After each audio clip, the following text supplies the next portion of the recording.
Good afternoon, everybody, and welcome to the Israel Brief, brought to you by Lay of the Land. I'm your host, Raleen Marks, and let's take a look at today's top stories. Last week, we spoke a lot about the situation in the south with regards to rocket attacks, and in the early hours of this morning, all eyes were on the north as 4 rockets were fired from Syria into Israeli sovereign territory. These rockets were intercepted by the Iron Dome systems, but did set off code red or Tseva Adom alerts. And this is largely due to Iran trying to gain more and more of a hold into Syria to try and engage Israel in some kind of conflagration. But last night, all eyes, all ears were on the United States when U.S. Secretary of State Mike Pompeo made quite a dramatic announcement with regards to U.S. policy and the settlements, in a departure from policy over the last couple of years, and in a revert back to the policy followed by U.S. President Ronald Reagan. The Secretary of State Pompeo announced that the U.S. would no longer see so-called settlements within the West Bank as illegal under international law. Now, there are some other countries around the world who view the area as disputed territory. That's the legal definition, and certainly not occupied. As you can imagine, this has not had a good response within the Palestinian camp. Most Palestinians have condemned it, and there were concerns that we would see a significant uptick in violence from the Palestinian street. Palestinian Authority spokesperson Hanan Ashrawi condemned the decision and also said that the United States of America have effectively removed themselves as any kind of negotiating partner. Also, condemnation coming from the European Union, who have said that this is not pro-peace or pro-two-state solutions. However, the move was lauded by many Jewish organizations across the world, including in the United States, as well as Prime Minister Netanyahu and Prime Minister-designate Benny Gantz.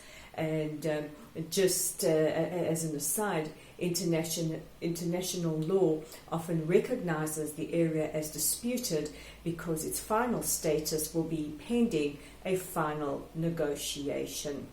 But negotiations, what it's all about, and like me, you are all waiting with bated breath to see whether or not Israel will have a government by the end of the deadline tomorrow night. And it looks like there has been some kind of progress made. Prime Minister Netanyahu, who leads the Likud party, met with Yisrael Beitenu leader Avigdor Lieberman earlier today, and while we don't have details of that meeting, apparently it was positive. Avigdor Lieberman has said in the last 2 days that he does not support any kind of minority government, and certainly not a minority government that would include the joint Arab list.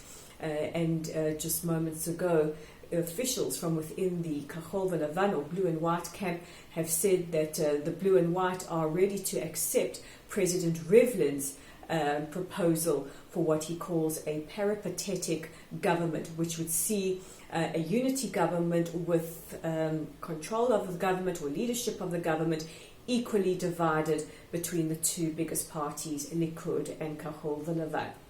Prime Minister Netanyahu and his blue and white counterpart, Benny Gantz, are scheduled to meet at 10 p.m. tonight.